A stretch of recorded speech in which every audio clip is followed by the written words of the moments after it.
Class हम लोग exercise 1.2 के क्वेश्चन 1 to 4 पहले कर चुके हैं। आई होप आप सबको अच्छे से समझ आ गए होंगे। आज मैं आपको करवा रही हूँ क्वेश्चन नंबर 5। स्टेटमेंट देखो, check whether 6n can end with the digit 0 for any natural number n। कि वो कहते हैं कि चेक करो, ये बताओ कि 6n यानी 6 की पावर n कुछ भी हो, n मतलब नेचुरल नंबर, कि 6n को हम 0 के साथ एंड हो सकता है। उसके नंबर के पीछे जो भी उसकी पावर हो उसको जब हम सोल्व करें तो उसका जो नंबर आए उसका एंड विद 0 हो। तो हमने ये चेक करना है। हम अब क्या करेंगे, सोल्यूशन कोई नो। हमें पता है कि कोई भी नंबर उसके एंड में 0 तभी आता है अगर उसके जो प्राइम फैक्टर हो या वो 2 की फॉर्म में हो या 5 की फॉर्म में हो या 2 into 5 की फॉर्म में हो, तभी एंड में 0 आता है। हम पढ़ चुके हैं ये।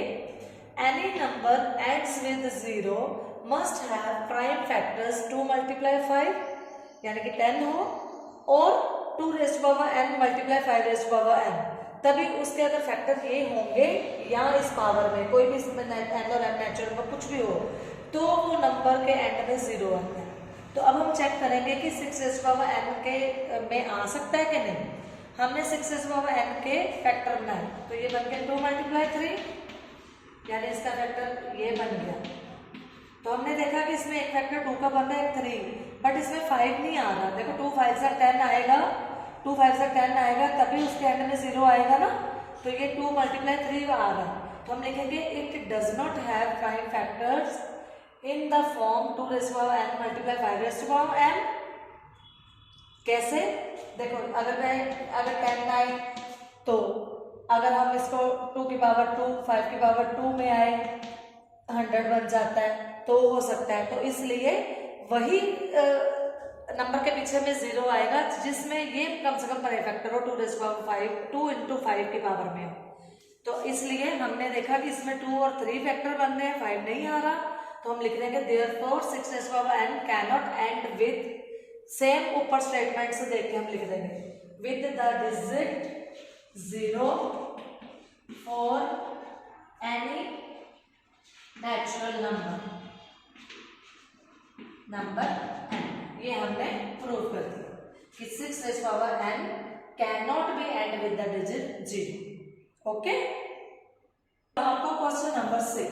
क्वेश्चन नंबर 6 में देखो, एक्सप्लेन वाई ये नंबर दिया 7 multiply 11 multiply 13 plus 13 एंड एक और नंबर दिया है आर कंपोजिट। उसने बोला है कि ये कंपोजिट नंबर है, हमें बताना है कि वाई ये क्यों कंपोजिट नंबर है। तो I have already explained you about the composite number, prime number, number के सिस्टम के बारे में अच्छे से फर्स्ट वीडियो में आपको बताया था। एक बार दोबारा मैं आपको बता रही हूँ कि कंपोजिट नंबर क्या होते हैं। कब ये हमने सॉल्यूशन में लिखना नहीं है, ये हमारे माइंड में होना चाहिए कि what are composite number which have more than 2 factors. एक तो देखो प्राइम फैक्टर में क्या होता है, एक वो फैक्टर होता है और एक नंबर इटसेल्फ। प्राइम फैक्टर वो होते हैं जिनके 2 फैक्टर्स होते हैं, मिनिमम ओनली 2 फैक्टर्स होते हैं, नॉट मिनिमम, ओनली 2 फैक्टर्स। एक तो 1 होता है उसका फैक्टर, एक वो नंबर इटसेल्फ होता है, वो प्राइम नंबर होता है। और जिसके मोर देन 2 फैक्टर्स होते हैं वो कंपोजिट नंबर होता है। तो अब हमने चेक करना है ये नंबर कि क्या इसके मोर देन 2 फैक्टर्स हैं। तो बहुत सारे मेथड्स हैं, लेकिन आपको एक मैं सिंपल सा मेथड बता रही हूँ ज्यादा सोल्व करने की। एक तो एक मेथड है कि इन सबको मल्टीप्लाई करके प्लस 13 करके जो नंबर आए आपके पास उसके फैक्टर बना के देख लो। तो एक दूसरा मेथड मैं करवा रही हूँ सिंपल सा। देखो हमने क्या किया, ये एक नंबर है एक तरह से, एक ये है, बीच में प्लस माइनस हो तो कॉमन लेना है। इन दोनों में कॉमन आ गया 13, अंदर बच गया 7 multiply 11 multiply 13, बाहर आ गया तो 1 plus 1। फिर मैंने इसको मल्टीप्लाई करा 77 plus 1 तो ये बन गया 78। तो 13 into 78 इसको हम लिख सकते हैं 13 into 78 into 1, क्योंकि 1 तो सबका फैक्टर है ही है।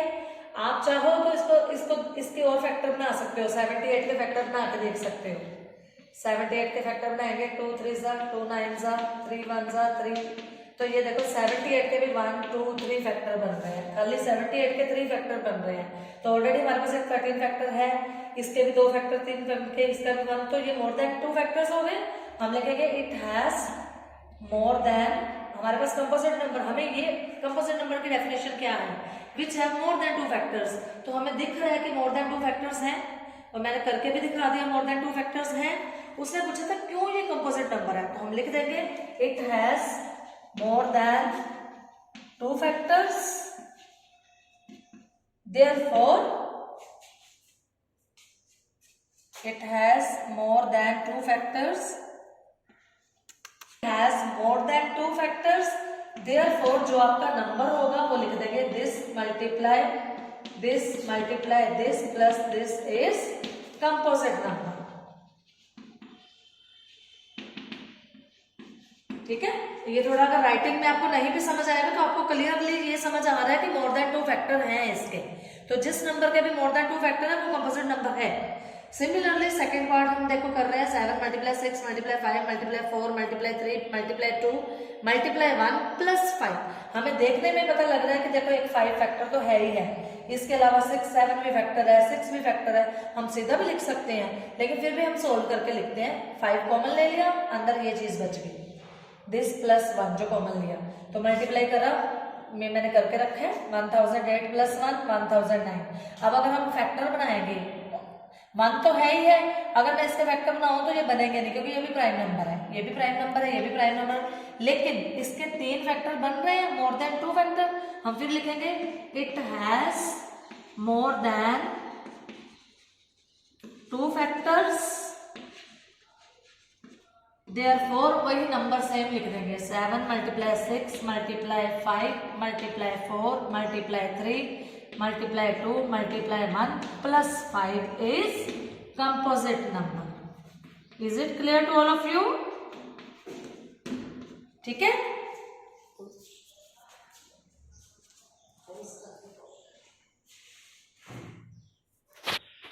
Students now we will do question number 7। मैंने थोड़ा शॉर्ट में यहाँ पे स्टेटमेंट लिखी है, आप बुक में दोबारा रीड कर लेना अच्छे से, क्योंकि जब तक आपको स्टेटमेंट नहीं समझ आएगी तब तक आगे सम नहीं समझ आएगा। तो first try to understand the statement.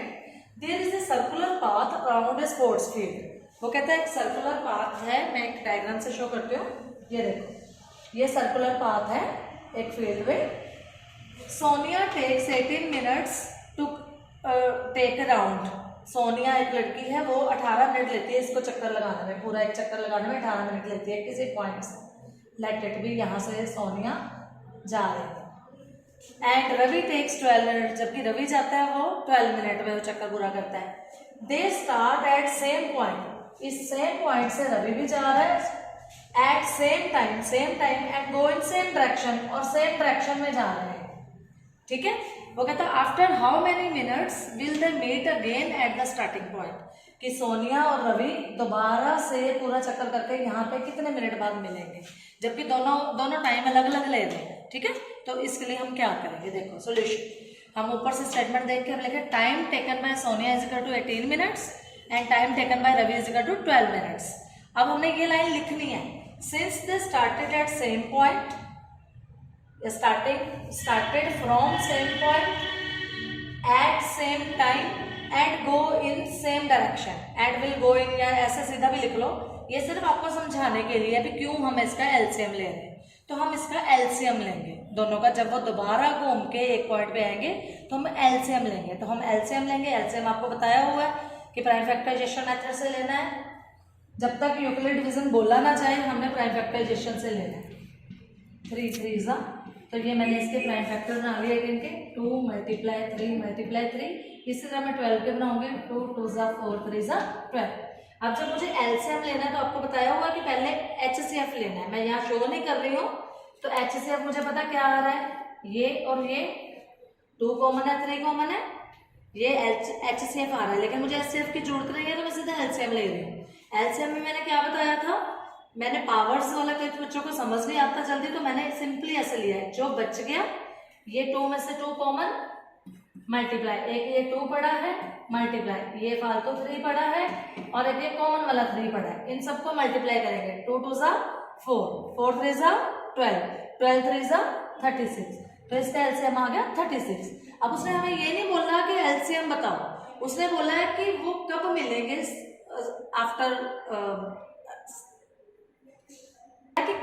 वो पूरा चक्कर लगा के दोनों सेम पॉइंट पे कब पहुंचेंगे। तो हमने लिखना है therefore they will meet after 36 minutes, answer. Okay ना बच्चों, ये हमने 1.2 पूरी कर ली, तो ये आपका आज होमवर्क है कि आप अपने एक्सरसाइज कंप्लीट करो।